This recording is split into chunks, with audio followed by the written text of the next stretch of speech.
Doctor, thank you again for joining us. Do you feel that there's a media blackout on you in Bawku in general, and why do you think that is so? Thank you very much, Annie, for this opportunity. I've already told you that we are very grateful that we are getting this opportunity. And then on the issue of the media blackout, it has been an issue of serious concern to a lot of people. You know, since the conflict erupted recently in November 2021 up to date, the media has tried a couple of times. I won't blame the media because sometimes they don't know. But whenever they are going to invite anybody to come and talk about Bawku, they invite one side. And I'm very grateful that today I am here with lawyer Cletus Avoka, because he has had about 2 or 3 times on other networks, TTFM and all that. And then whenever he comes, you can see that instead of speaking as a statesman, he takes one line. And he's here, he can verify what I'm saying. So we are very grateful that this time, once he's here, I am also here. And it is going to be an academic exercise. You know, nobody's going to insult anyone. It's going to be an academic exercise. And I believe strongly that once we get media engagements like this, a lot of people would learn.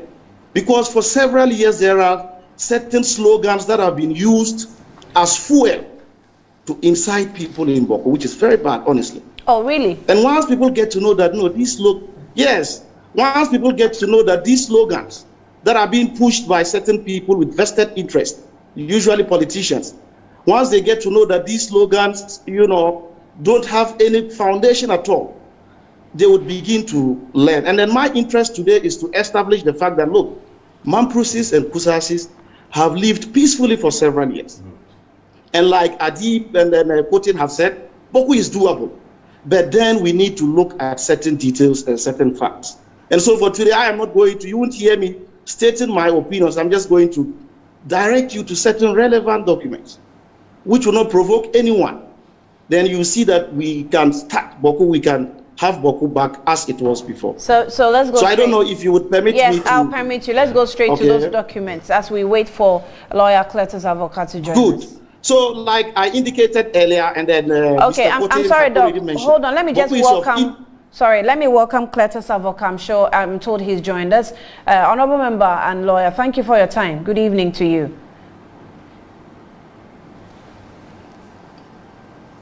Hello, Honorable Cletus. Okay, great. And then, hello, Honorable. Good evening to your panelists, and then my very good friend and brother, Dr. Imoro. Wonderful, thank you. So hold on, let's hear Honorable Imoro, who is making some, document submissions. Doc, let's come back to you. Yeah. Annie, please remove the honorable. I'm not honorable yet. Honorable in the right sense. You better accept it now. Politically, I know. I prefer the doctor alone. Right. It's okay for me. Yeah. Now, like Kotin rightly said, Bawku is of interest to everyone, honestly, Ghanaians. And then Bawku, there is one aspect of the history of Bawku that people don't take note of. It is of much interest to not only Mamprusis alone, but to the entire Moli Dagbani kingdom. Because Pusga, which is the ancestral home, and these are established facts, Pusga, which is the ancestral home of the Moli Dagbani kingdom, is just by Bawku. And so whatever happens in Bawku is of much interest to the people of Bawku, Ghanaians, and more specifically the Moli Dagbani kingdom. And then people who know history will tell us that, look, until the conflict escalated in the 1980s, okay, the Yana, the Nairi, the Nanungna, and then the Wachi, and other people who trace their roots to the Moli Dagbani kingdom would travel usually annually to the shrine of Nagbewa in Pusga. And that was seen as a central unifying point for these descendants of the Moli Dagbani kingdom. Mm-hmm. But unfortunately, after the conflict escalated in the 1980s, you don't see these visits again. And so when you look at these issues, you would not... you think at this point, these visits that were historic can be reenacted in modern days and will sort of make a headway? And if you could come back again, I didn't hear you. I'm asking that the visits that you're saying that were like a central point and caused these two tribes to come together and, you know, unify them at some point, can it be reenacted today, this modern days, and then, you know, it will give us some fruits of peace? Hello? Oh, I'm having challenges. Doc, can you hear me? Okay. I can't hear you. I think you have been muted at your end, so I can't hear you at all from here. Oh, wow. Then it means it's my production team. You have been muted at your end. Okay. When I look at it on the screen here, Metro TV has been muted. Oh. So I can't hear you. So can you unmute me, production team? Okay, so we're having a discussion with Dr. Issa Imoro, who is a Mamprugu, a doctor, he's a medical doctor for that matter. We're having a discussion with him, and the Kusasi member who is joining us is the Honorable Member of Parliament, Zibila East, Cletus Avoka. So, Doc, can you hear me now? Yes, I can hear you. I'm okay, sorry great. for that because I think you were muted at your end. Okay, great. I'm sorry about that. So I was just asking that the central points that you said, the two factions converged and it's actually ensured peace. Can it be reenacted in today's modern days and it will yield some positive results? Yes, of course. And you see, an American writer by the name Robert Hyland stated that, look, people who don't or who forget of their history, they don't have a past and they don't have a future. And these are facts people don't know. And so you hear slogans currently, you know, being banded by very respected people that Mamprugus are strangers in Bawku. When you know that Nagbio was there in the 14th century. So when you know these facts, you see these slogans, people would get to learn and know that, no, we are one people. And then we have a common origin. So like what I was saying, Bawku as such, when you look at the history, for people to go about saying that Mamprugus are strangers or immigrants in Bawku, you know, it doesn't help at all.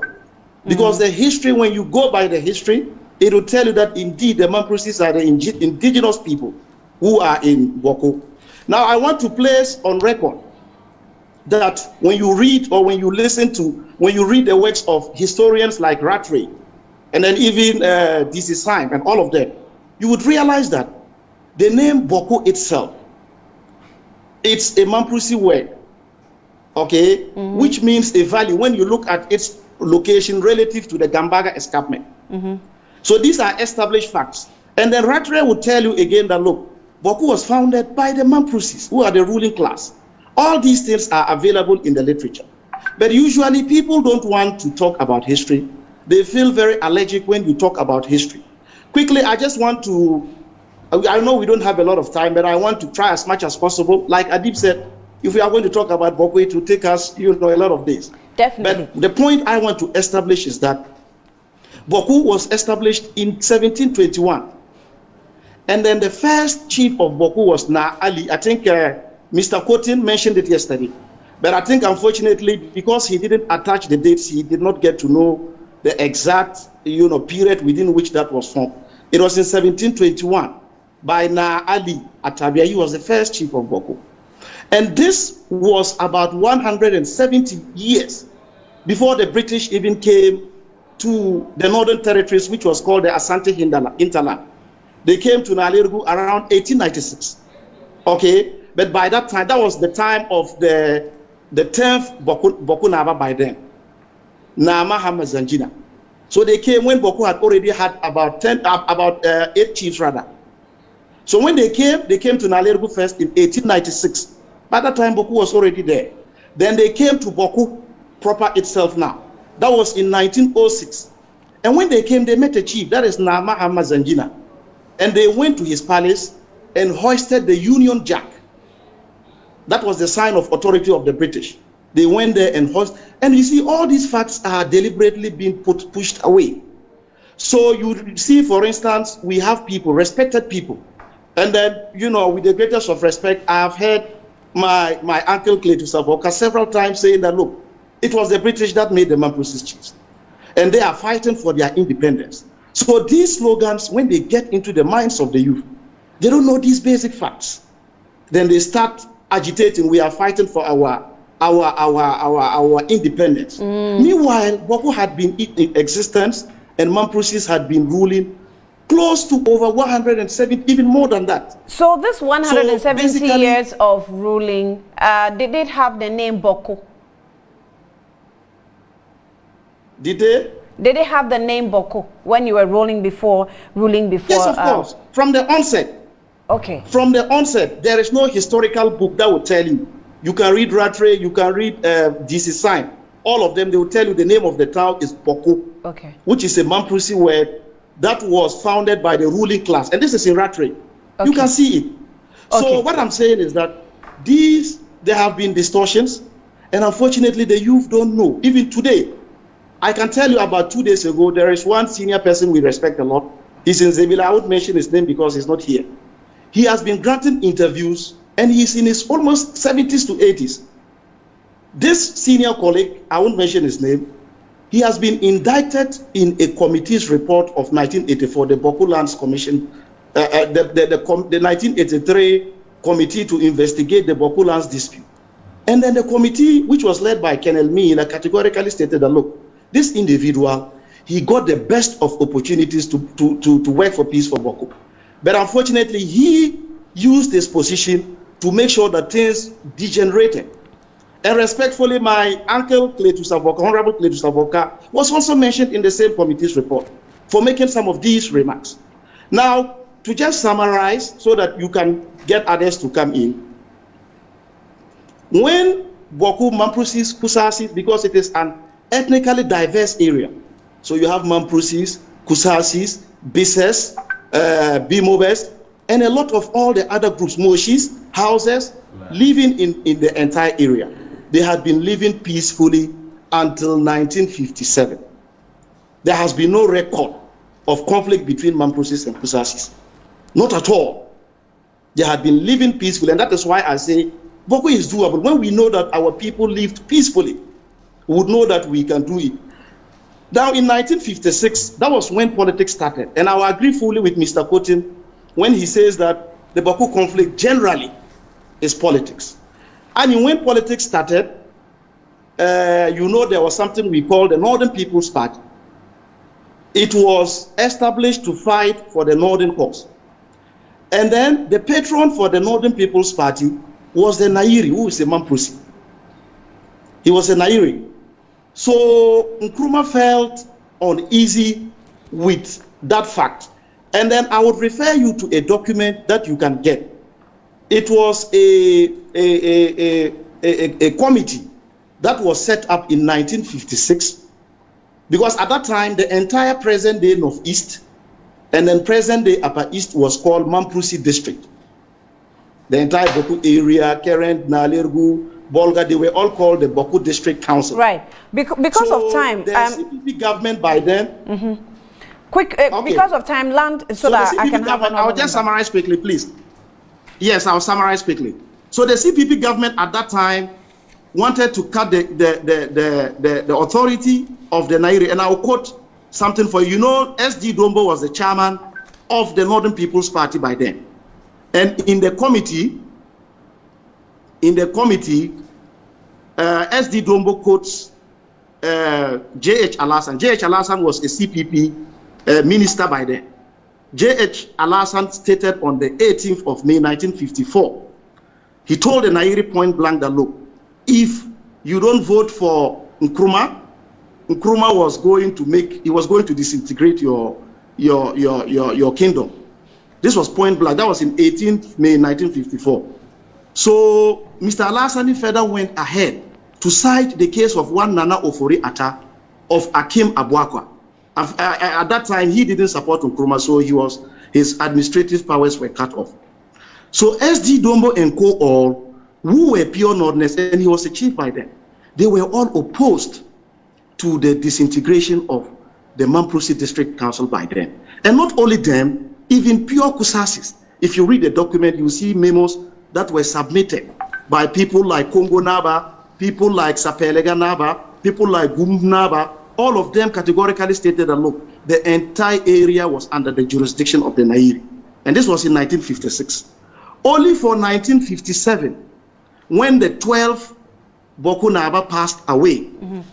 So just to go back quickly, the committee said that, look, based on the evidence, we were not going to disintegrate the then Mamprugu District Council. You can read it from there.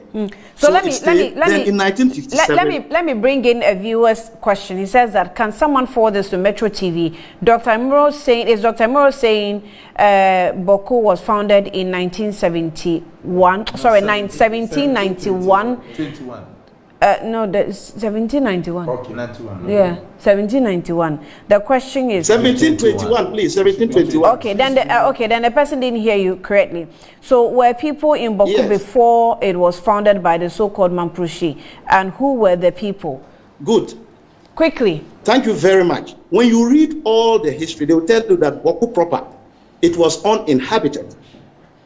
Bawku proper was uninhabited, and in 1721. The then Nairi, when you say Bawku proper was uninhabited, it doesn't mean that there weren't people on the land. No, it was uninhabited by then. Bawku was uninhabited. I told you that Rattray mentioned that, look, Bawku was founded by the ruling class. And you see, there is something that people don't get to know. The entire area, even though it was uninhabited, the Bawku area, and then the Pusga area, it still remained under the jurisdiction of the Nairi, who inherited his father, Nagbewa, from the 14th century. And this is a basic fact that everybody agreed on. So the fact that it's like today, maybe let's say we go to Ashanti region, there are areas in Ashanti region that are not inhabited, then you go and settle there and you say that you you settle there first, so you are for, no, it doesn't work that way. Okay. So okay, you let can me confirm what I'm saying. In 1721, right. That was when Bawku was founded. Okay, so let me bring in. And then in, the first chief was Naadi Atabia.